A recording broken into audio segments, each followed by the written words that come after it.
നമസ്കാരം. കാനഡയിലെ ഈ ആഴ്ചയിലെ ഏറ്റവും പുതിയ വാർത്തകളുമായി കാനഡ വാർത്തകൾ വീക്കിലി റൗണ്ടപ്പിലേക്ക് സ്വാഗതം. വിദ്യാർത്ഥികൾക്കും പ്രവാസികൾക്കും ഒരുപോലെ പ്രയോജനപ്പെടുന്ന ഈ ആഴ്ചയിലെ സുപ്രധാനമായ 5 വാർത്തകളാണ് നമ്മൾ ഇന്ന് പങ്കുവയ്ക്കുന്നത്.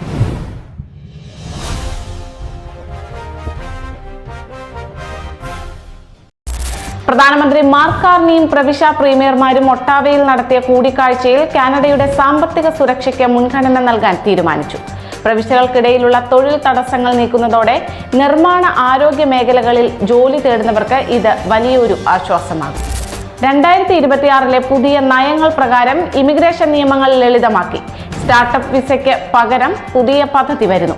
കൂടാതെ PG ബിരുദധാരികൾക്കും അവരുടെ കുടുംബാംഗങ്ങൾക്കും പഠന തൊഴിൽ അനുമതികൾ എളുപ്പമാക്കുകയും ഫ്രഞ്ച് ഭാഷാ പ്രാവീണ്യമുള്ളവർക്കും വിദേശ തൊഴിലാളികൾക്കും വലിയ ഇളവുകൾ പ്രഖ്യാപിക്കുകയും ചെയ്തു.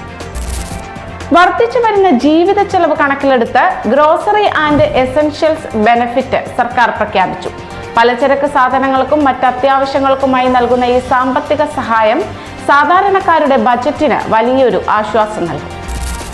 ഒന്റാരിയോയിൽ ഇനി മുതൽ ജോലിക്കായുള്ള പരസ്യങ്ങളിൽ കനേഡിയൻ പ്രവൃത്തി പരിചയം നിർബന്ധമാക്കാൻ പാടില്ലെന്ന നിയമം നിലവിൽ വന്നിട്ടുണ്ട്.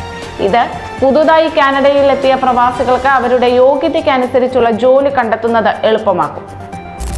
ചൈനയുമായുള്ള പുതിയ വ്യാപാര കരാർ വഴി കാനഡയിലെ കാർഷിക ഉൽപ്പന്നങ്ങളുടെ കയറ്റുമതി വർദ്ധിക്കും.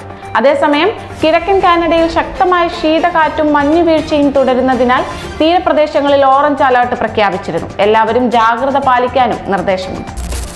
മാറുന്ന നിയമങ്ങളും കാലാവസ്ഥാ വ്യതിയാനങ്ങളും ഉൾപ്പെടെ കാനഡയിലെ ഓരോ നീക്കങ്ങളും പ്രവാസികളെ സംബന്ധിച്ചിടത്തോളം വളരെ പ്രധാനപ്പെട്ടതാണ്.